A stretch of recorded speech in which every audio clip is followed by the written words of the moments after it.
Tom Brady is back. But who else is going to be on the field and who needs to ball out or get out on Saturday? We're going to tell you all of that right now on the Locked On Bucs podcast. Let's go. You are Locked On Buccaneers, your daily Tampa Bay Buccaneers podcast, part of the Locked On Podcast Network, your team every day.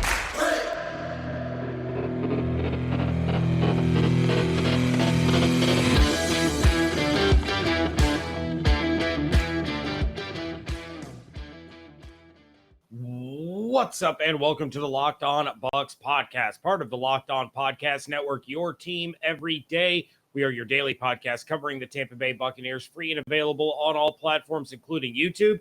And we thank you for making us your first listen or view of the day. I am James Yarcho, joined by my Tar Heel loving-wearing co-host, David Harrison. You can check out all of his written work over at Sports Illustrated's BucsGameDay.com. Check out my work at SB Nation's BucsNation.com. And, of course, follow along on Twitter at LockedOnBucs, at JRCO_Bucs, and at DHarrison82. Thank you again for making us your first listener view of the day. We have four guys who need solid performances on Saturday to solidify their roster spots coming up. But first, Tom Brady and all the other healthy Buccaneers will play on Saturday, not Sunday, against the Indianapolis Colts in what we're now going to call the dress rehearsal. James Yarcho tried to preemptively call this the dress rehearsal. Now we can officially call it the dress rehearsal. Todd Bowles told the media after practice on Thursday that all healthy Buccaneers will play on Saturday, including Tom Brady, who will see his first action of the preseason after his extended absence after getting eliminated in the first round of cuts of the Masked Singer. James, how important is it that Tom Brady is playing, first of all, and how much playing time should he get? I think it is important that he plays. He did miss some significant time. Of course, Todd Bowles also told the media on Thursday that if you take out the preseason games that he wasn't going to play in anyway, you include his normal maintenance days off, over that 11-day span, he missed 3 practices. So really, his personal leave amounted to less than what Mike Evans and Chris Godwin and Russell Gage and Brashad Perryman and all these other players have missed due to injury. So it's really not that big of a deal. But it is important for Tom Brady to get live action snaps before the regular season begins, especially with this new offensive line. Now, he's not going to have Tristan Wirfs out there, I don't think. But you do have Luke Gedeke starting at that left guard position. So it's not dire or vital for him to play like the first half, but let him have a couple of series, maybe just the first quarter, which would probably only amount to about 2 offensive series anyway, just to kind of start to get a little bit of regular season rhythm under him and go up against somebody. He did the one practice against the Dolphins, but go up against somebody that's not the Buccaneers, get a little bit of the timing down and work with Julio a little bit and, just shake a little bit of the rust off. Yeah. So, we've had this conversation a lot on the Locked On Commanders podcast as well. So all of you Bucs and Commanders fans simultaneously will have already heard some of this. So I apologize to the 5 of you that are in that population. But I have this strong stance about dress rehearsal preseason games, right? To me, and I know back in like the 90s that there were some coaches that used to operate this way. That's where it came from. I didn't just invent this. Is that this is rooted in some sort of logic. Your dress rehearsal should be the entire first half and the first series of the third quarter. Come into the game, get warm, get on the field, get some drives under your belt, hopefully get a 2-minute drive. Obviously, either way, your defense or your offense, obviously, right, is going up against 2-minute drive. Hopefully you get that on offense because that's where I think it's most important.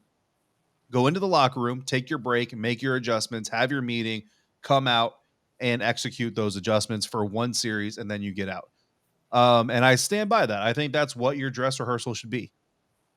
Unless your quarterback is Tom Brady and you're a Super Bowl contender. And you're a known Super Bowl contender, all right? Like, there are some new faces on this team, but there's not that many new faces on the team. There are some new faces on the interior of the offensive line, but even that, no. Like, no. You have So this is a risk reward thing, right? So if you're like the Washington Commanders, you've got a new quarterback, you got a new running back, you got some new offensive line pieces. Your defense still isn't looking all that great. No, you guys need to get out there for the first 2 quarters and the first drive of the third quarter. Now their dress rehearsal was last weekend, so that's already water under the bridge. But when you're the Tampa Bay Buccaneers or like the Los Angeles Rams, maybe even the Kansas City Chiefs, you got a lot of new pieces. You know what I mean? Maybe the Cincinnati Bengals. Honestly, I would probably still put you out there for the first half and the first drive, just because. Let's be honest, that's a little bit of a lightning in the bottle situation. Let's not Philadelphia Eagles this thing, right? But when you're Tom Brady and the Tampa Bay Buccaneers, nah, man, 3 drives, get in, get out. Hopefully you get a touchdown. Do not get hit. Tom, I don't care. 3 intentional groundings. If you see a Colts helmet cross the threshold of the line of scrimmage, throw that ball away. Do not risk getting hits.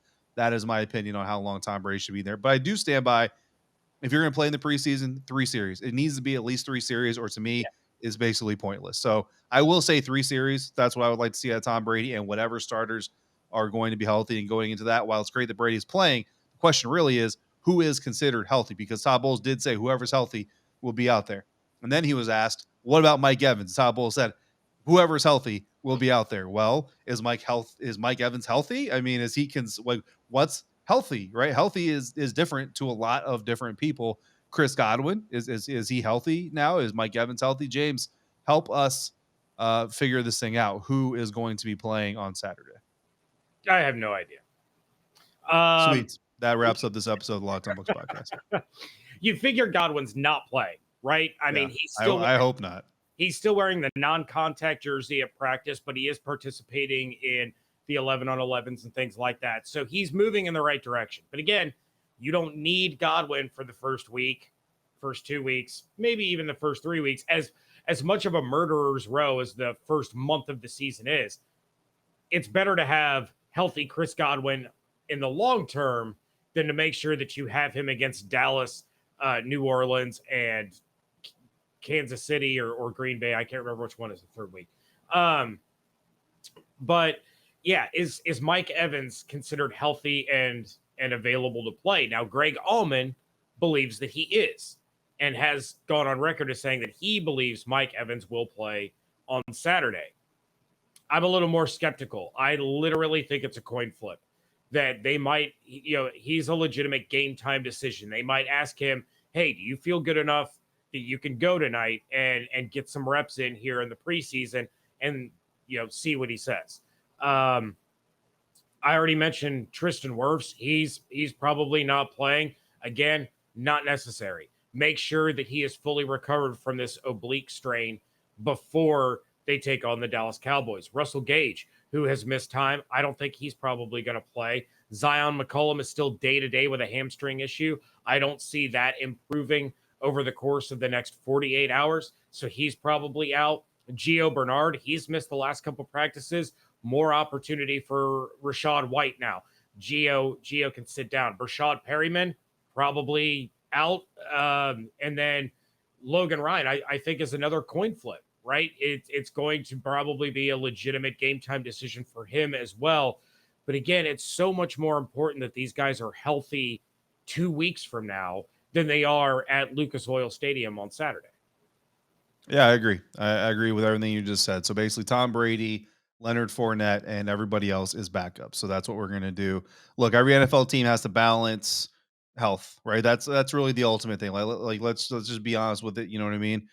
Even going back to, I made fun of the Philadelphia Eagles, right? Let's stick there. Even going back to that, really the only injury they had was to Carson Wentz. I understand that's the most important position on the field, but when you have all your other 21 starters healthy and your other like 10 role players healthy, you can see a team and kind of make up for that. So health is a huge reason why teams either do or don't succeed in their goals every single year. They've all been in those situations before. And James, the situation that we've been in before, and that undoubtedly a lot of our listeners and viewers have been in too, is that at some point in our lives where we've been a little bit tight on cash.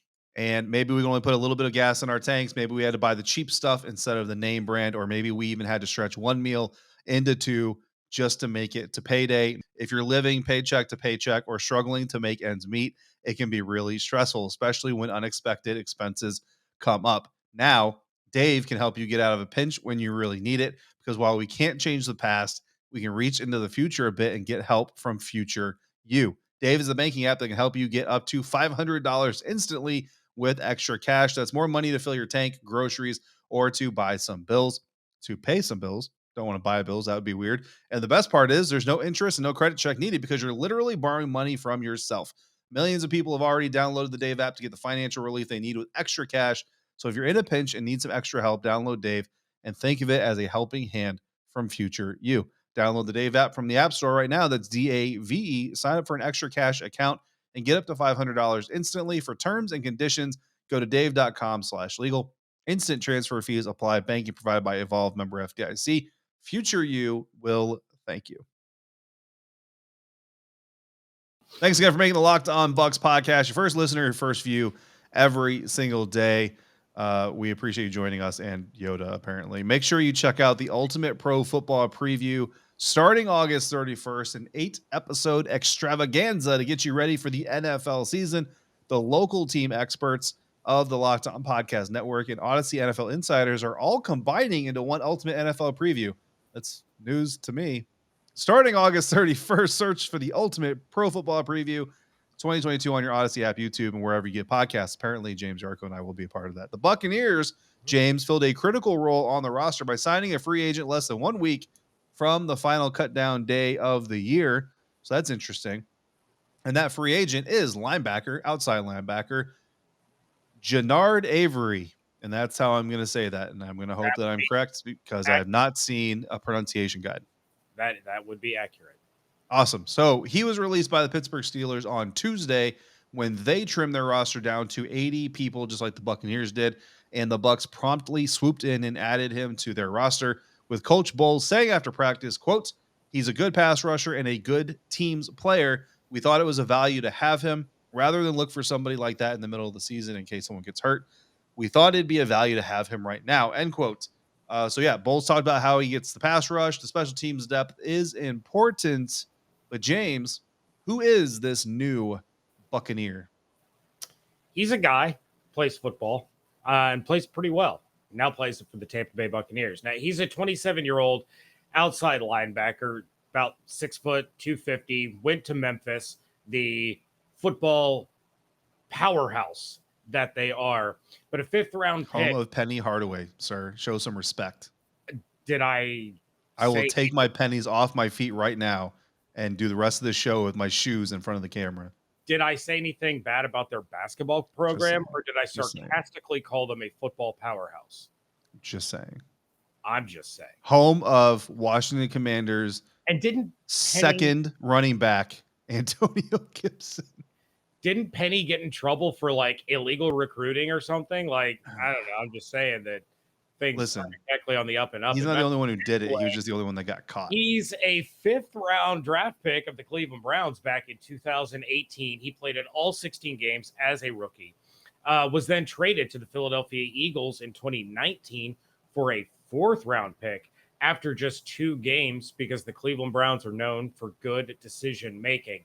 After playing 8 games for the Eagles, he played in 8 games for the Eagles following that trade, played in 27 games for Philadelphia over the course of the past 2 seasons before signing with Pittsburgh over the offseason, which led to him being cut, signed by the Buccaneers. But in his career, 7.5 career sacks, 4.5 of those came in his rookie season with the Cleveland Browns.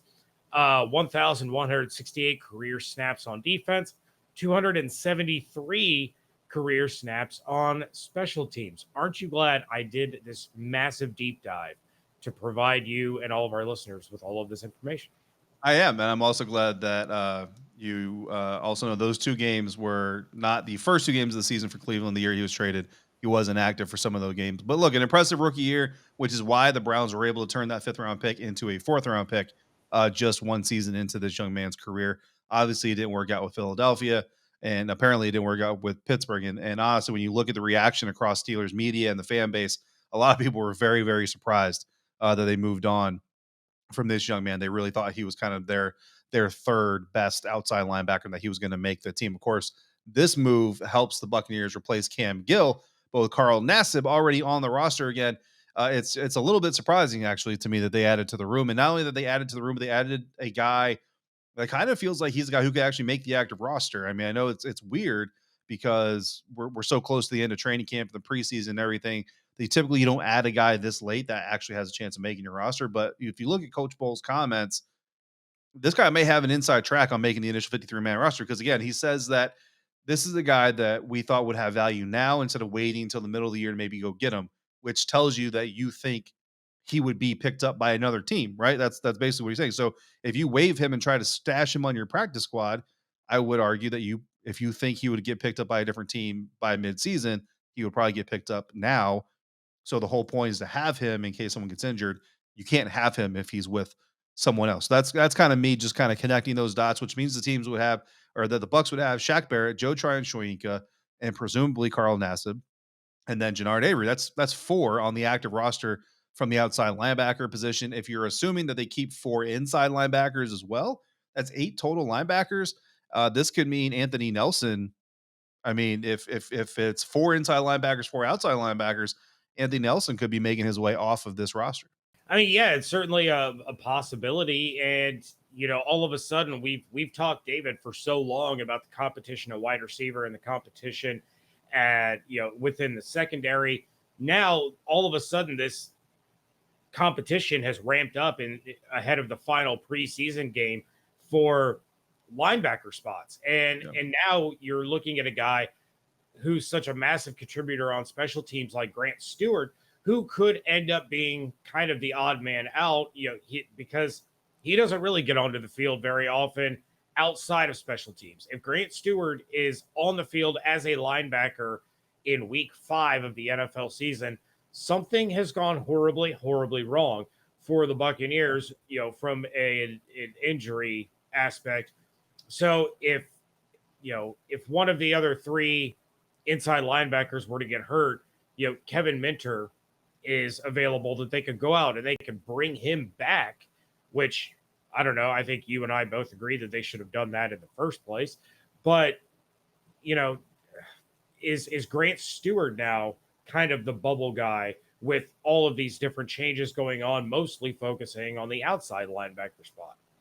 Yeah, and then of course you have to add in the mix Olukunle Fadakasi, who has had a great training camp, a great preseason, has certainly made his name known into this mix as an outside linebacker. And oh, by the way, 7th round pick spent on Andre Anthony just this last draft. So I mean, would they lose him to another team? Usually your 7th rounders or your undrafted guys that people don't want to waste time trying to get a contract with.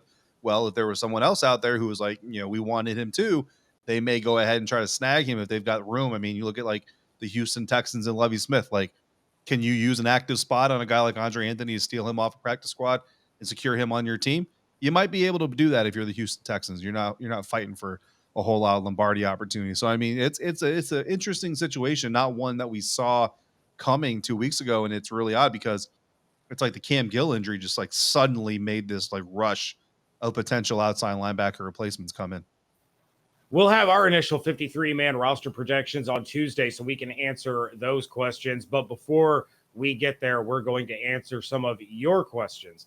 Thanks to our friends over at betonline.net. Betonline.net is the fastest and easiest way to check in on all your betting needs. Find all of your favorite sports and events at the #1 online source for odds, lines, and games. Find reviews and news of every league, including Major League Baseball, NFL, NBA, NHL, combat sports, esports, and, of course, golf.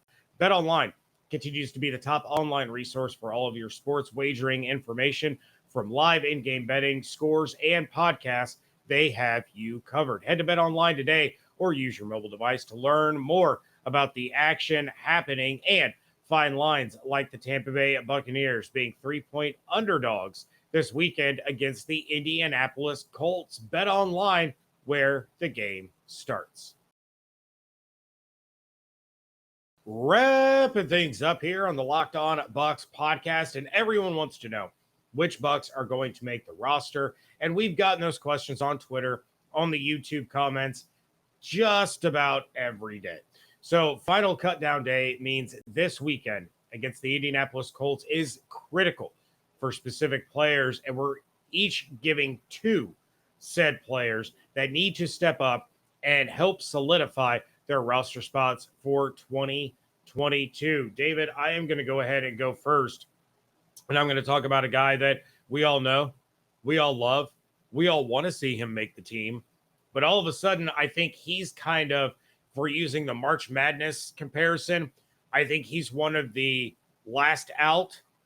And a guy that you're talking about is one of the last in kind of situations. But I'm talking about Scotty Miller. It all boils down to how many wide receivers are they going to keep on this roster? Thinking it's probably going to be 7, 8 at the absolute most. If you have 8, I think Scotty Miller's on this team. But with as many injuries as they've had across the offensive line, we just talked about the competition at linebacker. If you cut that down to 7, now all of a sudden you can keep an extra offensive lineman or you can keep an extra linebacker.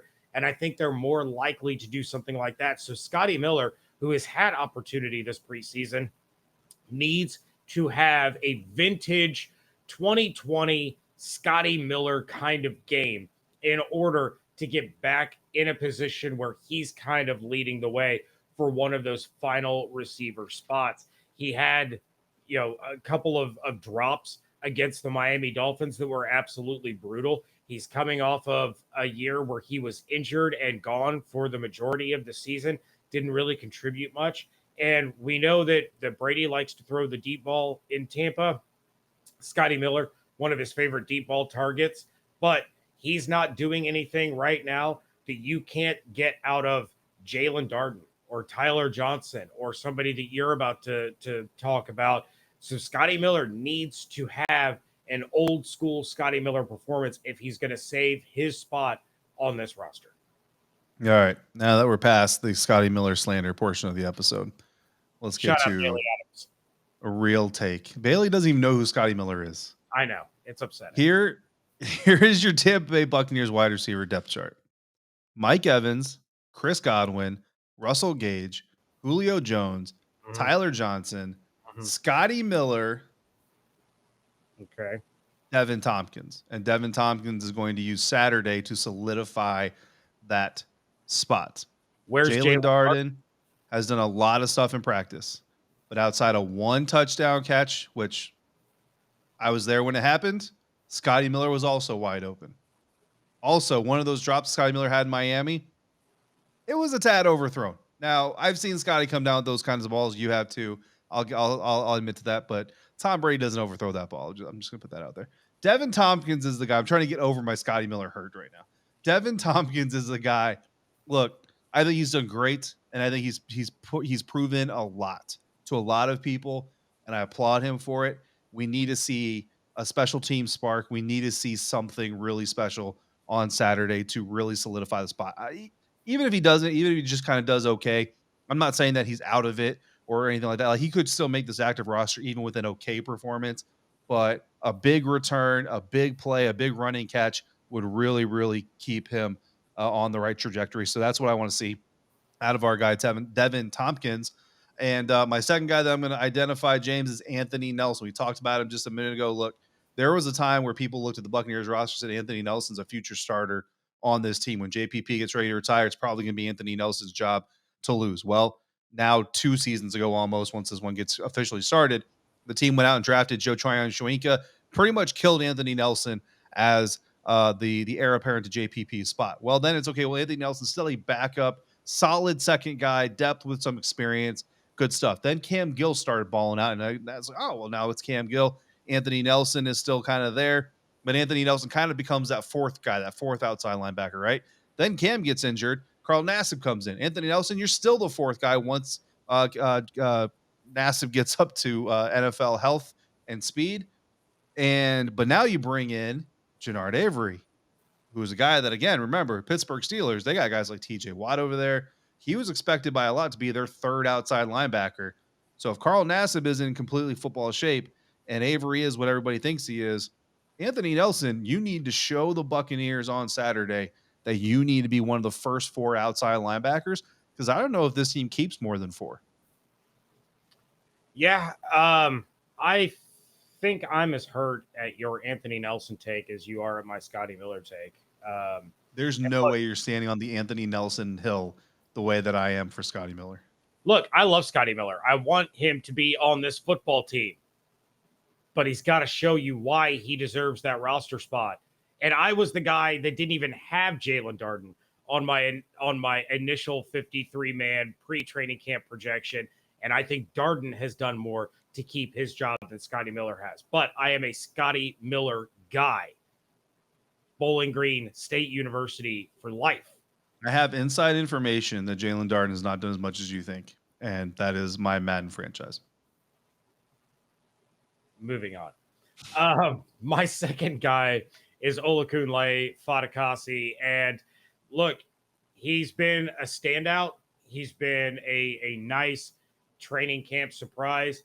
But as you just pointed out, David, the Bucs have the 7th round investment in Andre Anthony. Now, of course, we have seen Jason Light have absolutely no qualms whatsoever about cutting a guy that they drafted just a couple of months prior. But is Fatukasi the kind of player that is going to shine in these preseason games and be kind of the fan favorite during training camp a la Riley Bulla? Or is he legitimately going to overcome Anthony for this roster spot? Maybe Fatukasi is a guy that they can stash on the practice squad, and it'll be a little bit easier than stashing Anthony. I'm not sure. But if he wants to have no questions about where he stands with this football team, he has to have another breakout performance against the Indianapolis Colts on Saturday. I don't think it's a sure thing or anywhere close to a sure thing that he makes the roster, as impressive as he's been with the, MVP of week 2 of the preseason with his 10 tackles and his tackles for loss and being all over the field. I think he has to have a performance just as good, if not better, against the Indianapolis Colts if he is going to assure himself as being in the lead of this linebacker competition. Absolutely. 100%. Get it done. Oh, goodness. All right. David, we did get a voicemail asking about Antonio Brown potentially joining the Cowboys. Like, Jerry Jones came out and said that they wanted to give the young guys that they have a shot. So we're not going to talk about AB until there's a reason to talk about AB. And that reason would be he signs with a team that the Buccaneers are going to play. Outside of that, we're not discussing him anymore. There's no reason to. He's gone. He's rapping. It's whatever. Yeah. Also, we do need to mention Cyril Grayson Jr. released by the Tampa Bay Buccaneers, but there is a medical situation with that whole thing. So can't get into too many details, but like if there's an injury settlement, then maybe he could end up back with the Bucs and maybe even on the practice squad, depending on, the health of players, maybe the active roster. So maybe you haven't seen the end of Cyril Grayson Jr. just yet. I hope not. But either way, once he's healthy, I'm sure he's going to land somewhere. Yeah, I believe it's a 3-week waiting period after the injury settlement before he can sign anywhere. I think that's what I saw Greg Allman tweet out, but don't hold it against me if I got that a little mixed up or switch something around on that. With that, David, we are not going live immediately following the Colts Buccaneers the way we did with the Buccaneers Titans. Instead, for all of you fine folks who enjoy the YouTubes, I will be going live at 11 a.m. Sunday to give my reaction to the game. Following the game, I have a long drive home. David is going to be out of town and away from his studio. So we will bring you the James Yarcho Colts Buccaneers recap live show on YouTube. I'm sorry. It's going to be glorious. It's going to be fantastic. It's going to be live at 11 a.m. Eastern time on Sunday. For those that want to jump into the YouTube chat and join me, I welcome you. For all the rest of you, you will hear that reaction episode dropping on Monday. So subscribe to the channel, set the notifications. You'll know when I go live. You can be part of the show and bring the excitement and the questions and the fire takes. And I will seek out my future co-host from said chat. I will be listening. I will be driving, but I will be listening. So I will not be watching live, but I will be listening live. And I may force my wife to drop a comment or two just for that, sir. Not a good episode for you. Not, you know what? You're not going to like when we sit down and I give you your grades from the film of this episode. You are not going to be happy. You were the one apologizing to them for me going solo. So you take a shot, I take a shot. That's how this relationship works. And no, I take all the shots. Are you kidding me? We'd like to thank you once again for making the Locked On Bucs podcast your first listen or view of the day. It's fantasy draft week on the Locked On Podcast Network. So go make Locked On Fantasy Football your second listen. Fantasy expert Vinny Iyer, who brings over 20 years of NFL expertise and a unique angle to give you the moves no one else has. Get ready for your fantasy draft with Locked On Fantasy Football. If you're not going to be part of the live chat on YouTube Sunday at 11 a.m., but you want to talk about the Colts-Bucs preseason game, you can leave us a voicemail at 813-444-5841 or send us an email to lockedonbucspodcast@gmail.com. We are still accepting entries to be entered in to join our fantasy league. You can also send those entries over to lockedonbucspodcast@gmail.com. More information about that league coming at you the beginning of the week. For David Harrison, I am James Yarcho. You can check out his work over at bucksgameday.com. Check out mine at bucksnation.com. Make sure you're following along on Twitter at LockedOnBucs, at JYarcho_Bucks, and at DHarrison82. Hope you all have an absolutely outstanding day. Stay safe, stay healthy, fire the cannons. We thank you so much for joining us right here at Locked On Bucs.